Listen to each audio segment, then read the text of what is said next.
Hola, les voy a contar 4 historias. Me disculpo de antemano si tengo alguna falta de ortografía. La primera es de mi abuelo Rafael, y esta historia le pasó a su hermano. Para las personas que viven en Guadalajara, sabrán que cuando nuestros abuelos eran jóvenes no existían tantas casas ni muchos caminos, además de que existían puros llanos. Debían de regresar a pie. Pasó una noche en que el hermano de mi abuelo fue a beber con unos amigos. Se les fue la hora, y cuando debieron regresar ya era de madrugada. Cada quien fue por su camino. El camino que tomó no tenía casas, y solo se podía ver gracias a la luz de la luna. Después de un rato, vio a una mujer de espaldas, vestida con un hermoso vestido, toda de blanco, caminando a la mitad de la calle. Él se extrañó, pues era muy tarde para que una mujer saliera a caminar. Se acercó a ella, pero por más que lo intentaba, no lograba darle alcance, hasta que en un punto se encontró trotando hasta que por fin la alcanzó. El hermano de mi abuelo le contó que le tocó el hombro. Cuando ella se giró, él se quedó paralizado al darse cuenta que la mujer tenía la cara de un caballo. No reaccionó hasta que ella, después de observarlo por unos segundos y dibujar una sonrisa malvada, maliciosa, relinchó. Mi abuelo cuenta que su hermano salió corriendo en ese momento y que todavía recuerda cómo podía escuchar los pasos detrás de él, como si lo persiguiera un caballo. La segunda no recuerdo bien quién me la contó, pero fue una noche en que toda la familia estaba reunida contando anécdotas de terror. Le sucedió a varias personas. Creo que a un primo de mi abuela. La misma situación de la anterior. Bebieron, pero esta vez regresaron todos juntos. Cuando iban a la mitad del camino vieron a una mujer a unos cuantos metros de ellos. Llevaba un vestido blanco, caminaba de una forma muy coqueta. Uno de ellos, el más mujeriego, se acercó para hablarle mientras los demás le decían que la dejara en paz. Ellos, al ver que su amigo no les hacía caso, se distrajeron un momento discutiendo entre ellos. No pasó mucho cuando su amigo regresó corriendo hacia ellos totalmente pálido. No se detuvo a esperarlos. Ellos, al mirar hacia donde estaba la mujer, se asustaron tanto que sin pensarlo salieron corriendo detrás de su amigo. Al ver a la mujer se dieron cuenta que tenía la cara de un caballo. La tercera la contaba mi difunto abuelo. Fue algo que sucedió en un mismo tiempo que las anteriores historias y era muy conocida aquí en Guadalajara. Una noche un señor salió de un bar en el centro de la ciudad. Salió muy borracho y mientras regresaba a casa vio a una muchacha muy guapa, muy arreglada, de cabello largo que no se le veía la cara. Él la siguió por un rato hasta que ella se metió a un llano. La alcanzó y cuando la vio tenía la cara de un caballo. Su susto fue tal que se terminó desmayando. La cuarta y última historia es de un familiar. Tampoco recuerdo de quién provenía. Sucedió cuando esta persona era un niño. Su familia vivía en una casa frente a una plaza. Su cuarto daba hacia esta misma. Una noche este familiar se levantó porque había mucho ruido afuera. Se escuchaban pisadas de caballo y cómo relinchaban. Al asomarse pudo ver a esta mujer parada a la mitad de la plaza, relinchando. Asustado regresó de inmediato a su cama al darse cuenta que la mujer lo observaba. Él se puso a rezar toda la noche hasta que amaneció. Estas historias provienen todas de aquí, de Guadalajara, y todas sucedieron por la misma época. Lo curioso es que provienen tanto de mi familia materna como paterna. Buenas noches amigos de Pueblos y Leyendas, bienvenidos a su canal. Hoy les tenemos varias historias con diferentes temas. Les aseguro que al menos una los dejará pensando. Les recordamos suscribirse si no lo han hecho todavía, compartir este video, darle like. Recuerden que los esperamos en las diferentes plataformas. Los enlaces aparecen en la descripción de este video. Yo soy Hugo Flores. Están escuchando Pueblos y Leyendas. Continuamos. Esto no me sucedió a mí, pero me enteré de esto porque hace unas semanas, cuando platicaba con un amigo de cierta enfermedad que me ha aquejado durante meses y que a pesar de las cirugías y tratamientos médicos, no logro superar. Su compañera me dijo que a su madrina le pasó hace unos años un episodio de brujería que les trajo muchos males, enfermedades para su familia, y que incluso les llevó hasta la muerte. Yo escuché su relato a grandes rasgos, y ella insistió tanto y con mucha seriedad sobre la brujería, que debía de escucharlo de su madrina directamente. Así que acepté, pero nomás yo ponía pretextos para no ir. Yo soy escéptico. Hasta que finalmente y medio de mala gana fuimos a platicar a casa de su madrina. Sigo sin creer, y lo dejo a consideración de cada uno lo que ella me contó. Solo no diré nombres reales. Tampoco pondré datos en concreto para proteger la privacidad de su familia. A partir de ahora, lo relato en primera persona, y esto es más o menos lo que me contó. Recuerdo cuando empezó todo. Siempre era por las tardes, ya para finales de año, en 1989. Mi mamá se ponía a toser, pero ella decía que era porque bajaba la temperatura al anochecer, o que era el polvo de la calle, o tal vez por el cambio de estación. Se preparaba algún té o tomaba el jarabe de eucalipto para eso. Se le calmaba un poco, pero nunca consideró ir al médico. Ya cuando se hacía de noche se ponía a hacernos de cenar, porque más tarde llegaba mi papá del centro y siempre llegaba a sentarse a la mesa. Llegaba cansado de trabajar en su negocio que estaba en el centro. Nosotros somos de Guadalajara. No vivíamos lejos, y de hecho, esa casa nos la prestaban mis abuelitos, y estaba en Santa Tere, a unas pocas cuadras del Templo del Refugio, muy cerca a la avenida Federalismo. Pasada la Navidad, mamá dejó de toser a diario, y solo de vez en cuando presentaba ataques de tos. Y en verdad eran ataques, porque la veía toser hasta que le salían lágrimas de los ojos, se ponía roja, no podía hablar. Yo le preparaba algún té, siempre de sus plantas. Las tenía en macetas, enormes, estaban en el patio de la casa.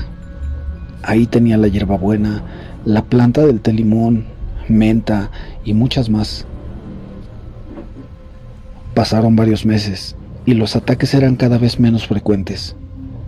A veces pasaba una semana o tal vez dos, pero cuando llegaba el ataque, parecía que era peor que los anteriores. Finalmente, mamá accedió y mi papá la llevó al doctor. Le dieron medicamento, vitaminas, pero según él, no había indicios de ninguna enfermedad. A mediados de año, mamá recayó nuevamente, pero ahora cada que tosía, escupía sangre. La hospitalizaron. Estuvo 2 semanas en el hospital. Tuvo neumonía. Me acuerdo que cuando llegó a casa, acomodaron la cama para que estuviera más cómoda. Algunos familiares venían a ayudar a cuidarla. Mi abuelita, mi tía Rosa, era cuñada de mi mamá, y mi tía Mari, la esposa del hermano de mi papá. Todo el tiempo habíamos mujeres en la casa de día. Solo en la noche llegaban los hombres a cenar. Mi papá, mi abuelito y mi tío Jorge. La única soltera era mi tía Rosa. Ellos hablaban de los partidos del mundial un rato y se iban. Ya para esa hora la casa era toda calma. Lo único que interrumpía el silencio era la esporádica tos de mi mamá. Pero a veces me despertaba porque, según yo, escuchaba como si alguien caminara por la banqueta hasta la entrada de la casa. Y luego los pasos se alejaban y nuevamente volvían. No lo escuchaba tan claro porque la única ventana de mi habitación daba al patio y en la cocina estaba el único ventanal que daba hacia la calle. Esas ventanas eran de vidrio chinito y no se distinguía nada de lo que hubiera del otro lado, además de que siempre cerraban unas cortinas por las noches. Esto se repitió casi un mes, hasta que mi mamá estaba sana, o eso creímos. porque algunas veces volvía a toser, solo que no eran los ataques de antes. Aún así, nos preocupábamos, aunque ella nos dijera que todo estaba bien. Ahora, es aquí que tengo que hablar de mi tía Rosa, quien era bastantes años más joven que mi papá y mi tío Jorge, ya que ellos andaban en sus 30 y tantos, y ella apenas entrando a sus 20. Era muy amable y juguetona conmigo cuando estaba cerca de mis papás, pero me ignoraba y era cortante cuando estábamos solas o lejos de ellos. Ya me había acostumbrado a eso, y mi mamá me decía que eran celos, ya que ella era la consentida de mis abuelitos, también de sus hermanos mayores, hasta que nací yo, así que nunca le di mayor importancia a esto. Además, era mi madrina de primera comunión. Mis papás la escogieron, y mi mamá decía que por esa razón ella siempre estaría cerca de mí. Pero ella era extraña. A pesar de tener unos enormes ojos verdes, su mirada me incomodaba bastante. Además, a pesar de siempre estar perfumada, yo sentía que siempre traía un mal olor con ella. Ese mal olor venía de su boca, y estoy segura, bastante segura, que más de una vez vi cómo una mosca se metía a su boca, y ella no es que la masticara ni nada por el estilo. La mosca simplemente parecía que desaparecía adentro. A pesar de que era una mujer guapa, no tenía ningún pretendiente serio, y yo sabía que eso la ponía triste. En alguna reunión familiar la había visto llorar mientras platicaba esto, y escuchaba a mamá decirle que no se preocupara, que pronto llegaría alguien, pero ese alguien nunca llegó. Hacia septiembre de ese año, mamá volvió con sus episodios de tos, pero a pesar de que la veían los doctores, no le encontraban nada extraño, nada fuera de lo común. Le daban medicamento y hasta antibióticos. Le calmaban la tos por unos días, pero después todo se ponía peor. Le hacía falta el aire, le dolían los pulmones e incluso le llegaron a drenar agua. La llevamos a ver a varios doctores y en distintos hospitales, y nunca hubo un tratamiento o algún medicamento que le quitara esa tos. Como dije antes, mejoraba, a veces mucho, pero nunca volvió a estar completamente bien. Con todo esto, mi papá se ausentaba mucho del negocio. Ya tampoco iban a misa a diario como acostumbraban. Ellos eran muy devotos, y desde que yo tengo memoria iban todos los días temprano a misa. Yo vi que ellos lo hacían, ya que me llevaban a la escuela y seguían hasta la parroquia de Santa Teresita. Pero todo cambió con la enfermedad. Ya solo íbamos los domingos, y mi mamá muchas veces ya tampoco podía hacerlo. Ya ni en coche quería salir de casa porque se la pasaba tosiendo y le faltaba el aire. Ya se cansaba mucho, y casi no hablaba por lo lastimada que tenía la garganta. Por eso, poco a poco empezó a descuidarse la casa. Sus macetas se quedaron sin plantas. Solo uno que otro rosal sobrevivió. Las macetas grandes donde tenía sus plantas quedaron vacías. Esas fueron las primeras señales de deterioro de mi familia. Era noviembre. Mi madre estaba muy flaca.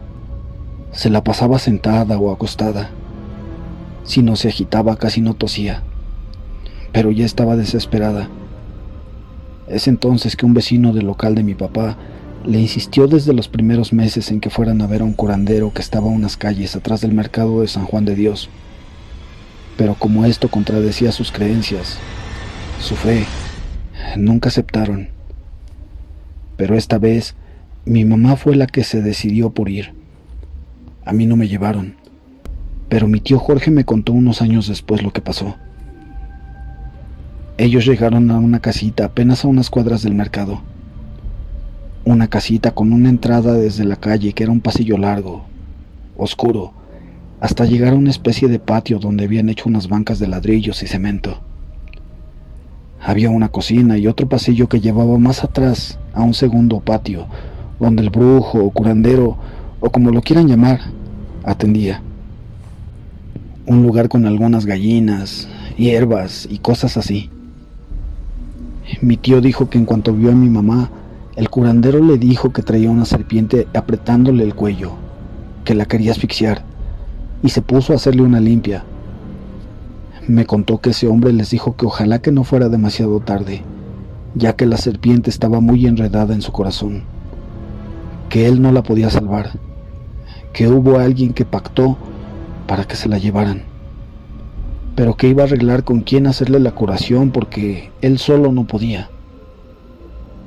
Esa noche yo escuchaba los pasos de la calle, pero como desesperados, como si en lugar de caminar corrieran de un lado a otro. En estos días a mí me parecía ver la casa sucia, como si se estuviera cayendo, y no es porque nadie se pusiera a limpiar, sino que la impresión que me daba era ver una casa en ruinas. Me parecía que todo se veía opaco, y hasta el naranjo que estaba en la banqueta se había secado. Mi mamá tenía meses que no salía a darle agua, y mi papá tampoco lo hizo. Así que ver el único árbol seco de la cuadra fuera de mi casa no lo hacía aún peor. Uno de esos días era antes de Navidad, y como condición para poder ir a las posadas del templo, me puse a barrer el patio y comencé a arrancar de raíz las hierbas secas de las macetas, una por una, hasta que en la maceta más grande, donde estaba la planta seca de telimón, al jalarla se vino de raíz, y entre las raíces se vino un envoltorio negro. Estaba amarrado con una tirita de cuero. Apresurada lo abrí, y dentro de ese pedazo de cuero negro había una especie de figura humana, muy rudimentaria, tallada en lo que más tarde supe era hueso. Le dije a mi mamá, y ella solo me dijo: lávate las manos con agua bendita. Sabía que era brujería. Inmediatamente se puso a llorar en silencio, y yo también lo hice. Hablé con mi papá por teléfono y le expliqué todo. Una media hora después llegó a la casa. Estuvimos rezando juntos. A nadie le dijimos lo que encontramos, y mi mamá repasaba una y otra vez cuando ella misma puso la tierra en sus macetas, diciendo que no había nada más. Mi papá se puso serio y caminó a ver a las demás macetas, y en cada una de las macetas en que metía la mano encontraba algo. En total salieron otras 2 figuras más y unas piedras talladas con símbolos. Ese día en la noche, mamá murió. No nos dimos cuenta. No tosió. Solo se quedó dormida rezando. Yo en la madrugada escuché a mi papá hablar por teléfono. Me levanté y lo vi a los ojos. Nunca antes lo había visto llorar. Ahí lo supe todo. No fue necesario que me lo dijera con palabras. Nos abrazamos y lloramos mucho rato. El teléfono sonaba, pero ni él ni yo hacíamos por contestar. Cuando llegó la ambulancia, él me dejó para ir a abrir la puerta. Yo fui a despedirme de mamá. Ella estaba sonriendo con un rosario entre las manos. Tenía meses que no la había visto con una sonrisa en el rostro. Aquí la señora hizo una pausa mientras lloró poquito, en silencio, para después continuar. Casi no recuerdo nada de los días que siguieron al velorio, pero un mes después, mi papá me llevó con el brujo. Él me hizo una limpia también, y al finalizar, nos sentó en la cocina. Nos hizo unas medallitas que usamos por muchos años. Se puso a platicar. Nos dijo que lo que se llevó a mi mamá había sido pactado, que alguien muy cercano fue el que metió el demonio en nuestra casa. Dijo que nos tenía un odio muy grande y que el trabajo de brujería fue hecho por mucho tiempo, que no había manera de revertirlo así de rápido, pero que nos cuidáramos muy bien de quien dejamos entrar a la casa.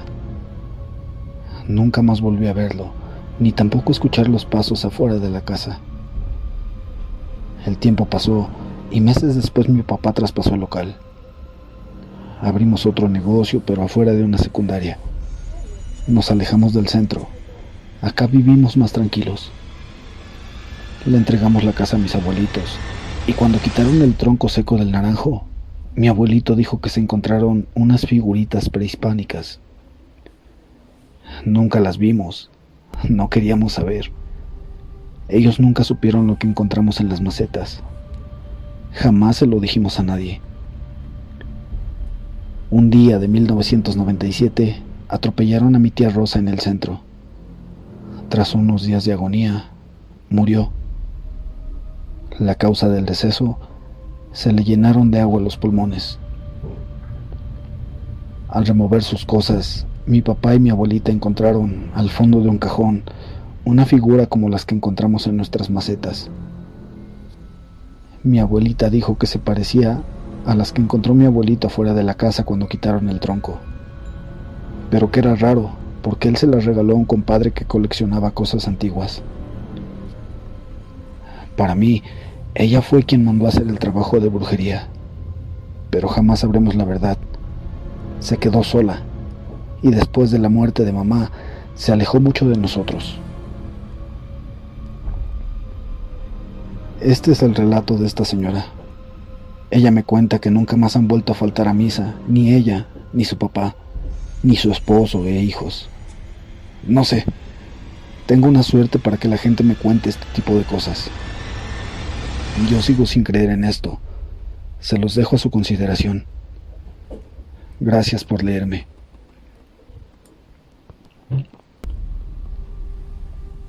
Buenas tardes. Soy un viejo seguidor del canal, pero este es mi primer aporte.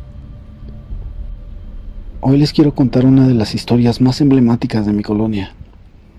Todo se sitúa en la colonia Texas, ubicada en Los Mochis, Sinaloa. Específicamente en una calle. Aún no tengo conocimientos de que esto pase en las otras calles de la colonia. Mi historia es sobre un ente que, según se dice, pasa por la calle a altas horas de la madrugada para dar un mensaje de que algo malo va a ocurrir, y les contaré algunas de estas cosas malas. El primer hecho tiene que ver con mi mamá y mi abuelo y un vecino. Mi abuelo era taquero, y siempre se levantaba alrededor de las 3 de la mañana a preparar sus salsas y todo lo que necesitaría para vender en el día. Una madrugada, mi abuelo se levantó como de costumbre. Todo iba bien, preparó sus salsas y todo, pero hubo un momento en que se dio cuenta de que una mujer estaba dando vueltas alrededor del coche de mi mamá. Iba vestida con un vestido largo, negro, con el cabello cubriéndole la cara. Lo peculiar de esta mujer es que se veía demasiado alta para ser normal, lo que llevó a que mi abuelo pensara que era un hombre vestido de mujer y tratara de robar el coche de mi mamá. El instinto de mi abuelo le dijo que fuera a encararla, a decirle que se fuera. Salió y la encaró como tenía pensado, pero ella solo lo miró y se dio la vuelta para seguir caminando hacia la esquina.